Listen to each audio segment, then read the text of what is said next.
Welcome friends to another r/AmITheJerk video. We've got some hard-hitting questions today, and our first one's from an anonymous poster. Am I the jerk for being rude to a friend who wouldn't stop giving her opinions on adoption? I, 30-year-old female, am adopted. My parents have been incredibly open about this my whole life. I wouldn't be able to pinpoint a time I was told. It's just a fact that I've always known about myself, and I've never once felt like I was any less loved or treated differently to my parents' biological children. Nor did my siblings treat me any different to each other. I realize how fortunate I am to have had the life I've had, and realize this isn't the case for everyone, but I digress. I have a colleague, Jenny, who ever since she found out I was adopted, won't stop bringing it up. She'll always ask personal questions about it, which is fine. I have no problem telling my backstory. But she's recently taken to asking my opinion on hypothetical scenarios and then using it as a platform to state her views.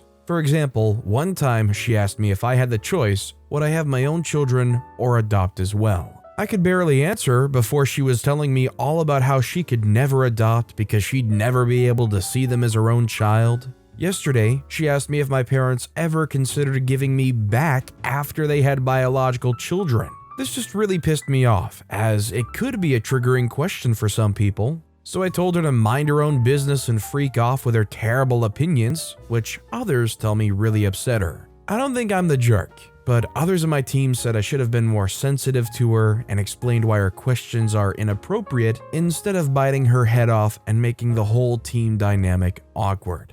This is definitely a really weird situation. Would you guys agree that OP is totally right to act that way? Or do you think OP should have taken a more careful approach, considering this person doesn't really know the etiquette and just explained how awful of a question that was? Let me know what you guys think in the comments down below. Our next story is from an anonymous poster. Am I the jerk for not having empathy for my friend who sent naughty pictures to a stranger? My friend matched with a guy on Tinder. She told me he was amazing and sweet and she couldn't wait to meet him IRL, but he lived pretty far away.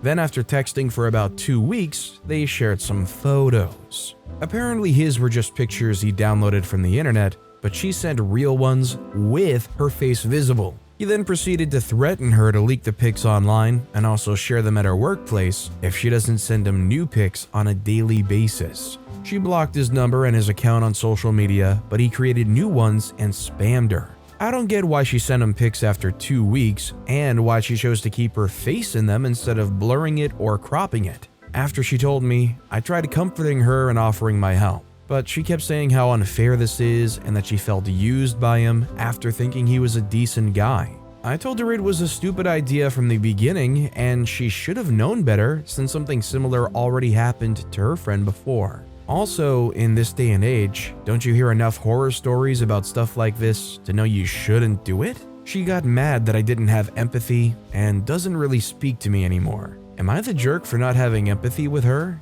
I'm gonna say OP's not the jerk here because I don't think they did anything wrong here. First and foremost, OP said that they were there for them and they tried comforting them and offering their help. And I think beyond that, it was just a case of what the friend's looking for versus how OP's feeling or thinking.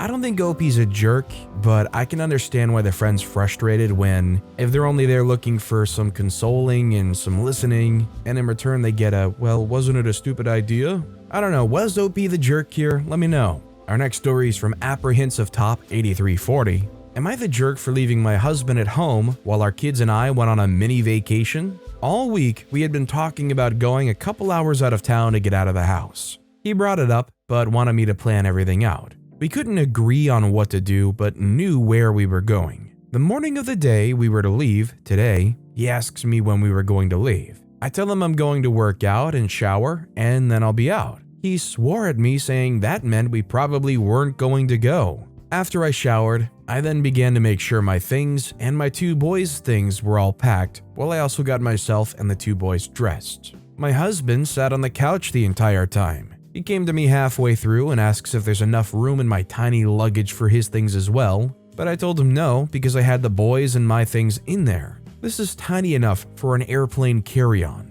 He walks away. I then load everything into the car and put shoes on the boys, and my husband sits on the couch. I ask him if he has his stuff to put in the car. He says no, and that he didn't think I wanted him to go, and says have a nice trip while crying. I look at him and think to myself, you sat on the couch the entire time and did not help me whatsoever. You couldn't even pack your own things. All he had to do was bring me his things and I could have packed it for him. I refused to pick out clothes for a grown man, so I left. It took him 8 hours to text me to even make sure we were alive. He didn't even have to check on me, but you'd think he'd want to check on us children. Add on, that's not the only bag we have to pack things. We tend to take several different bags on trips. I asked for help 2 different times to get the boys ready, and I also stated that we would be leaving shortly after I exercised, normally 30 minutes, and showered. OP, I think, is definitely not the jerk, and I think this husband is a huge man-child with some kind of issue.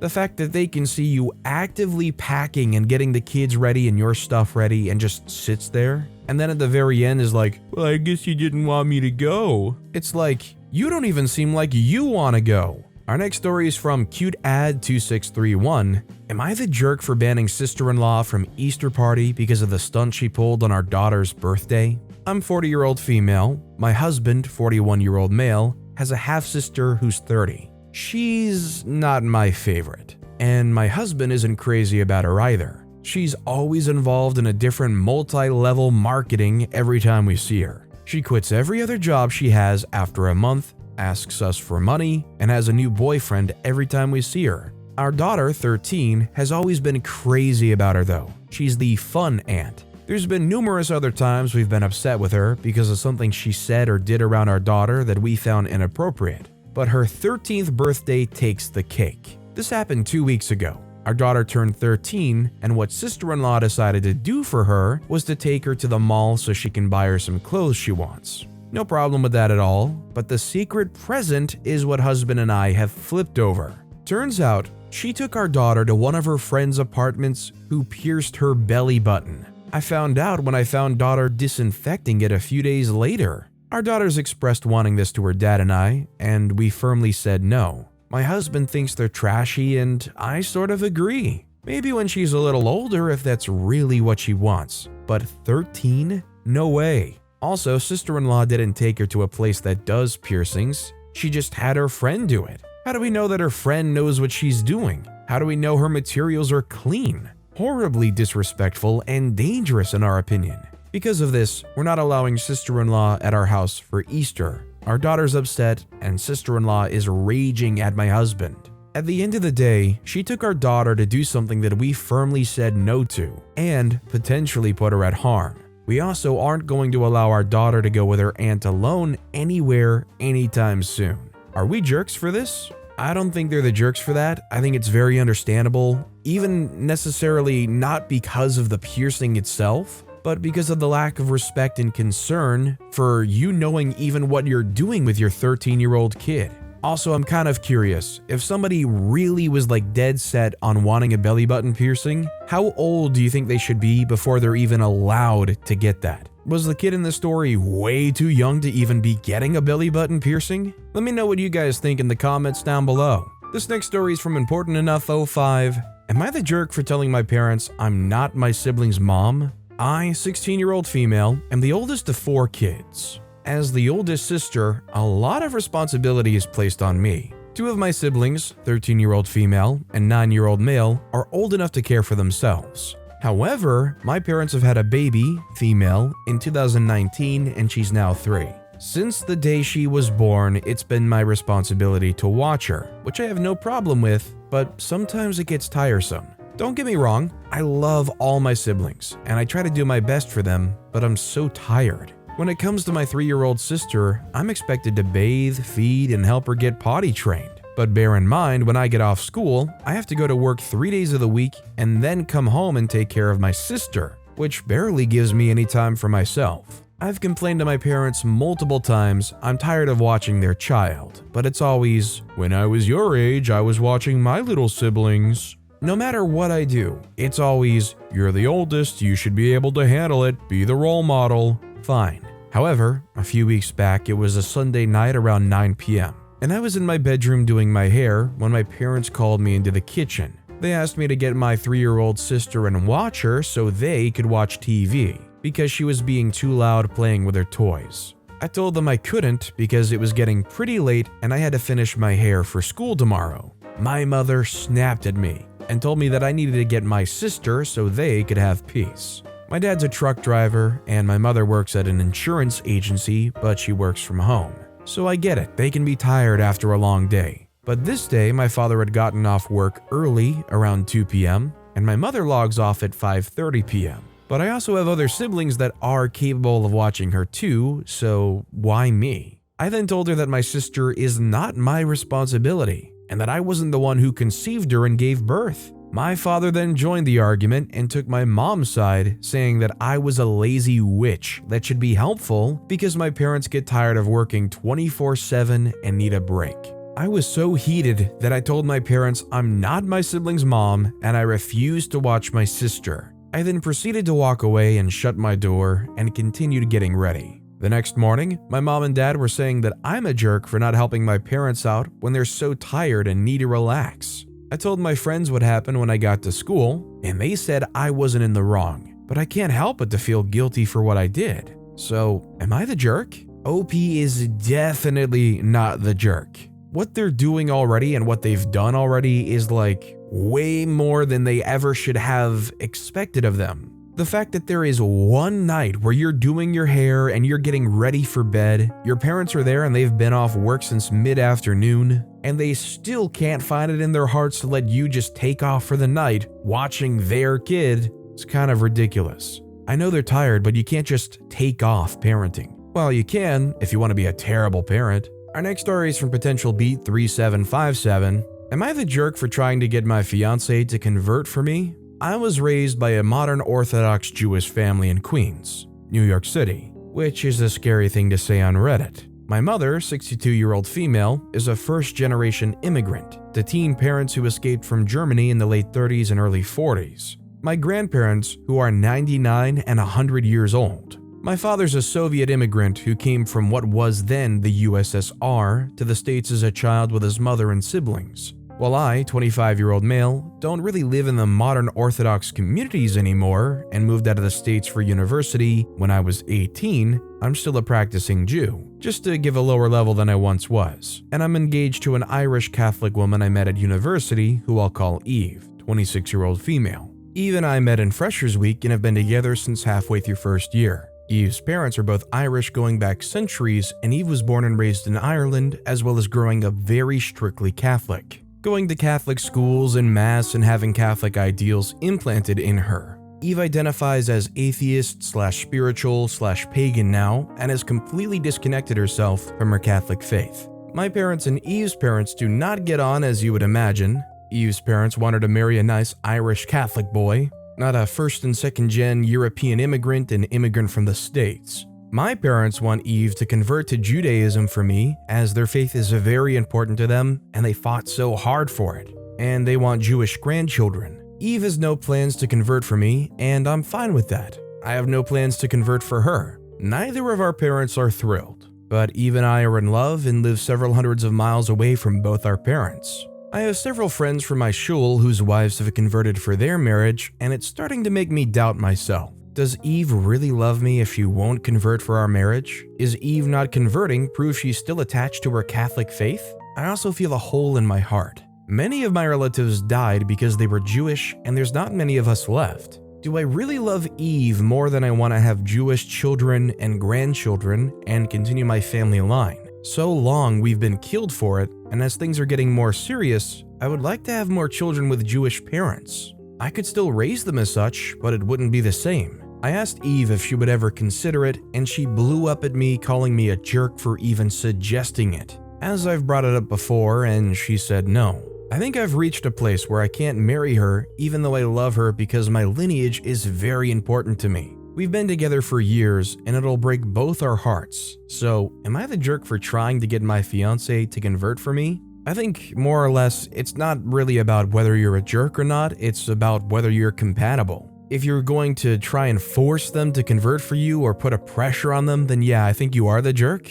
Sadly, if it's something that is just such a contingency, I don't know if it'll work out. But Forcing that when very clearly Eve does not want to does make you a jerk. Our next story is from an anonymous poster. Am I the jerk for telling off my deceased husband's attention-seeking ex? My husband of 10 years died 6 months ago in a car accident. And recently, his girlfriend from high school found out and posted a sympathy message on Facebook stating how great of a guy he was and how sorry she was to hear, and her prayers go out to his beautiful family. Normally, this wouldn't have bothered me so much, but this woman was a constant sore spot in our relationship. She was my exact opposite. I'm Dominican and grew up poor, and she's a spoiled blonde who grew up wealthy. She dated him for over a year, but hid their relationship from her racist parents who despised him for being Hispanic. During their senior year, she suddenly breaks up with him with zero explanation in a letter and immediately moves on with a wealthy classmate who's obviously parent approved.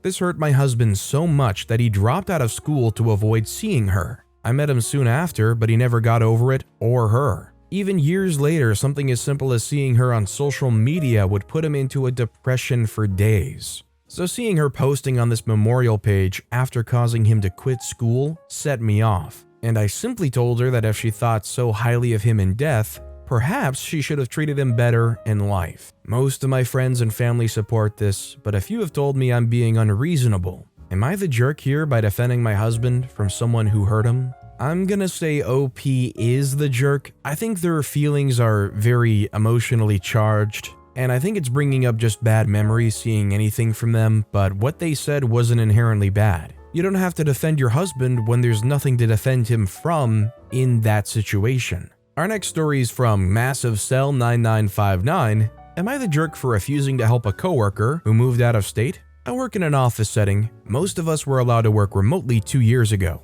My coworker Jill ended up moving from San Diego to Utah. Because the cost of living is cheaper in Utah than San Diego, she's living quite well. Jill had someone who volunteered to help her with office stuff, like her mail, so it worked out great for her. I never liked Jill because she took advantage of me when I started and never apologized or made it right. She also threw me under the bus. The person who helped her left, and our company's requiring staff to come back to the office twice a week. Jill panicked because she obviously can't fly from Utah to California every week. Our boss said he was fine with her working remotely because she can do 95% of her job at home, as long as she has someone to handle her office stuff like mail. Guess who she asked? I asked her why she was asking me, and she said I was nice and I'm in the office regularly. Then I asked her what I was going to get. She was confused. I said I understood how valuable it would be if I helped her, but I'm not doing it for free because I'm not a nice person. I don't care if she's in a different state.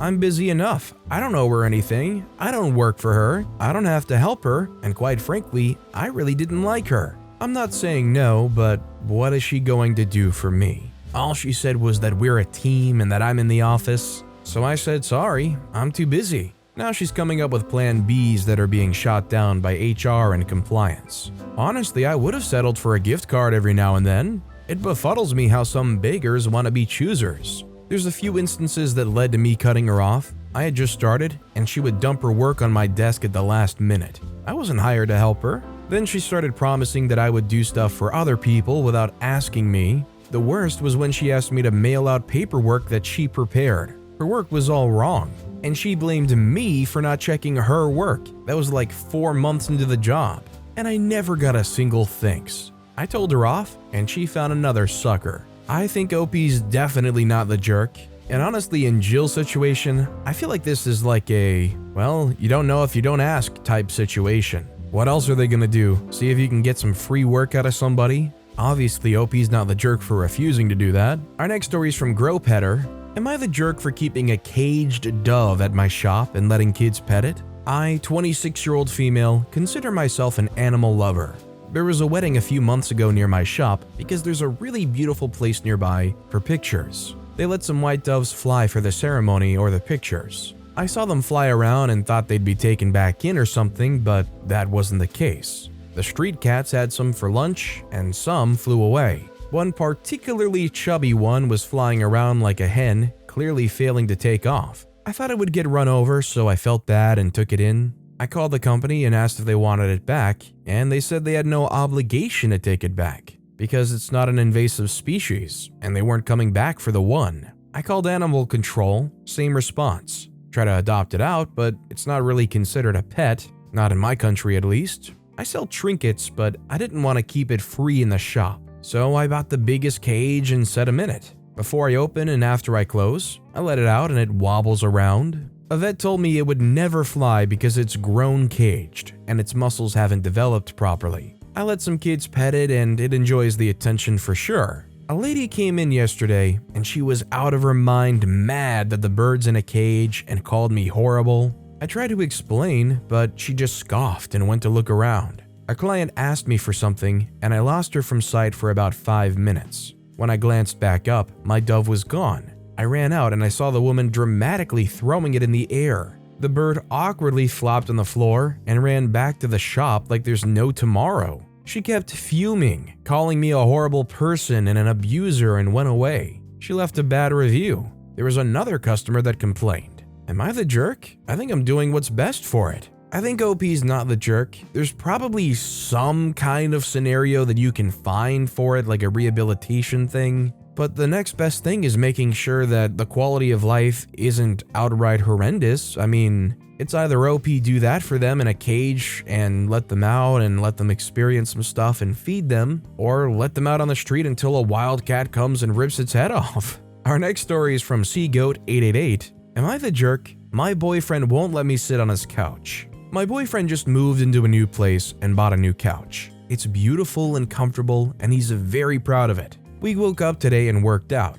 A couple hours after, we biked to the store and home. The temperature's about 70 Fahrenheit with low humidity, so I didn't break a sweat. He was cleaning up for about 30 minutes and then noticed I was on it, turns to me, and tells me to get off the couch because I'm dirty. I got off, but I think this is ridiculous. I've been on it already for 30 minutes anyways. How much dirtier am I going to make it? It really bothers me that I don't feel comfortable in his home. Who's the jerk in the situation, if anyone? I don't know, this is a really tough one because without being upfront about not wanting to get it dirty, you're going over to your boyfriend's place, you just want to sit down. But I also get it from his perspective, it's a brand new couch and then somebody's working out and came home and sat on it. I'm gonna say OP's not the jerk because it's a couch, you're gonna sit on it, it's probably going to get dirty, and there was no mention of it beforehand.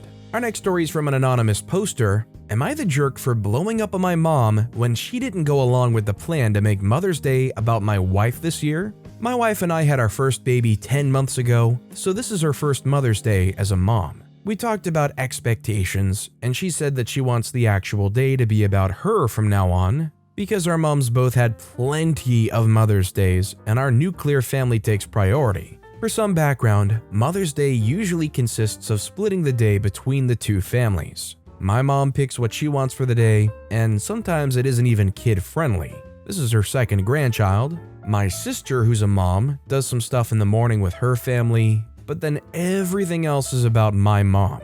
Also, my mom and wife really don't like each other. My mom doesn't act on it, but they've never liked each other, and I can see them both physically cringing when they're together. I can get that. I was a little nervous about how both of our families would react. My mother-in-law is having a hard time with it, but said she agrees. My mother-in-law picked another date for us to celebrate her though, and it was all good. I told my mom and she said it was fine, but my stepdad was making comments under his breath. I asked my mom what alternative date she wanted, and she said she doesn't celebrate things on other days, and I can do whatever I want. But if I don't want to come to the family thing, she isn't going to have a fake Mother's Day just for us. I tried explaining that it would still be a celebration and we want to do something for her. My mom said it was fine and she didn't want to. Then my younger sister walked in and my stepdad was like, "Do you know what this jerk is doing?" My sister began yelling at me, so I was blunt that my wife takes priority now and I refuse to 1. Make her uncomfortable, 2. Spend Mother's Day at a winery when kids can't drink. My mom told us all to shut up and went into the kitchen. I followed her and asked if she was hurt, and she said no, but she doesn't like to open up. I explained that we wanted to do something, so please pick another day, and she said she already said no and leave her alone. I knew my wife was going to take that badly, so honestly I lost my temper a bit and screamed at her that she's acting like a 2-year-old. She's always selfish, picking stuff that inconveniences the actual kids, and she doesn't even deserve much because she's a lame grandmother. Never visits, never helps. I did apologize right after, but she was just like, okay, and rolled her eyes.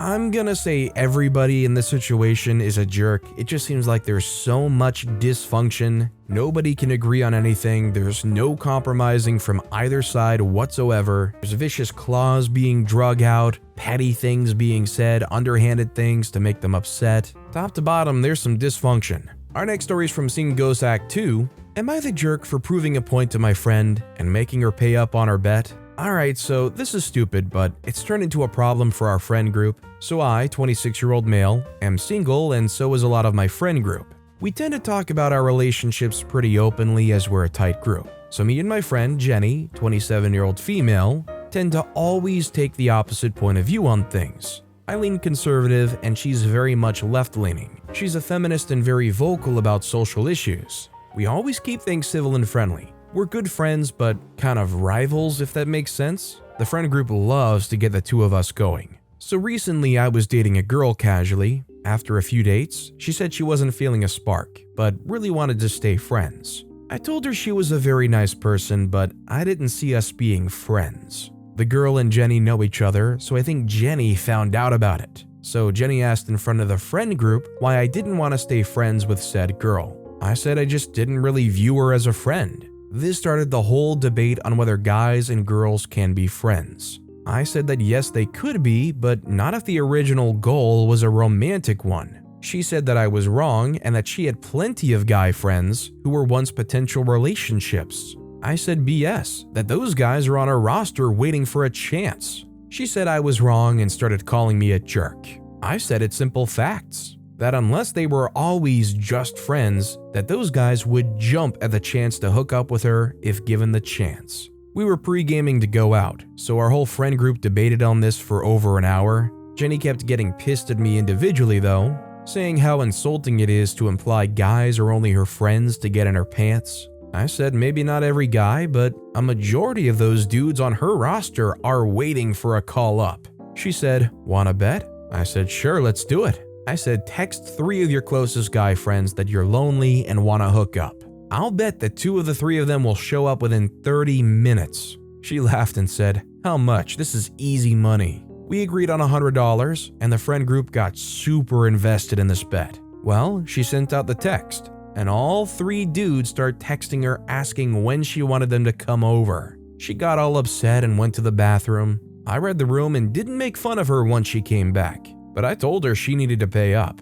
She told me she wasn't paying because it was a stupid bet that proved nothing. I said that I would have paid if I was wrong, so she needed to pay up on her bet. The guys all agree that she made the bet and needs to pay up.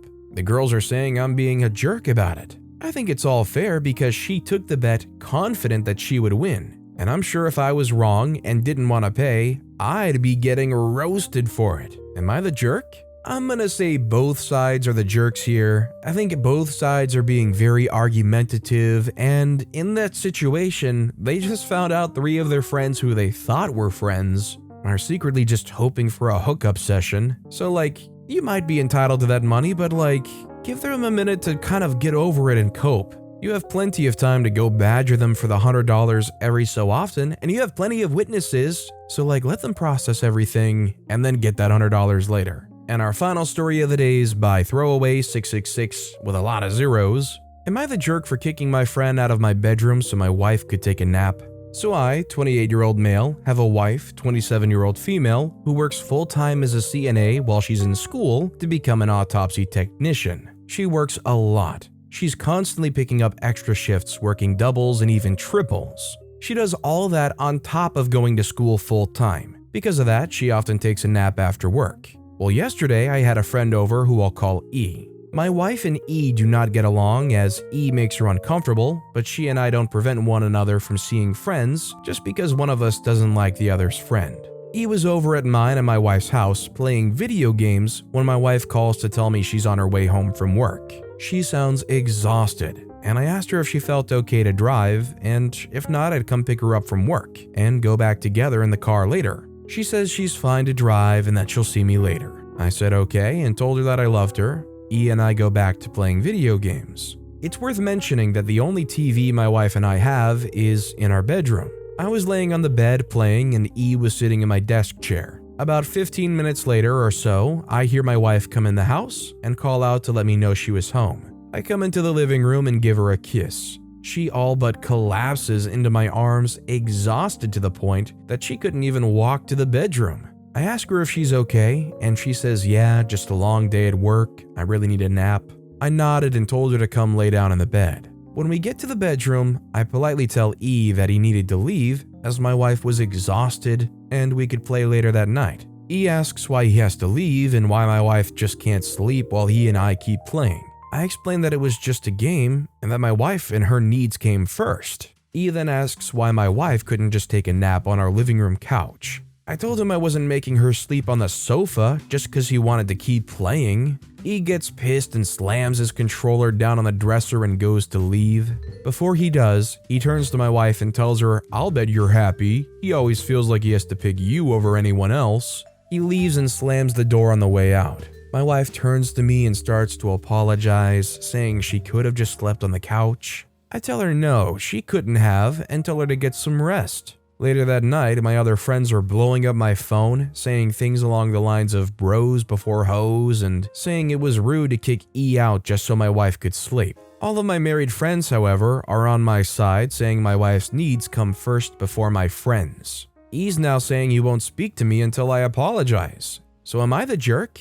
I think OP is definitely not the jerk. I think their friend E is a man-child and can't understand that some things are more important than their gaming session, and God forbid somebody who's working super hard has to take a nap in their bed. Just put a pause on it, resume it later, and move on with your life. Stop being a petty jerk. But with that being said, that's all the time we have for today. So of all these stories I've read today, which is your favorite and why? Let me know in the comments down below. And if you haven't yet, if you could like and subscribe, that would mean a lot to me. Whatever you do, whether it's liking, subscribing, turning notifications on, all of it helps grow this channel and I appreciate the heck out of it. So until next time, I'll see you all tomorrow with some more stories.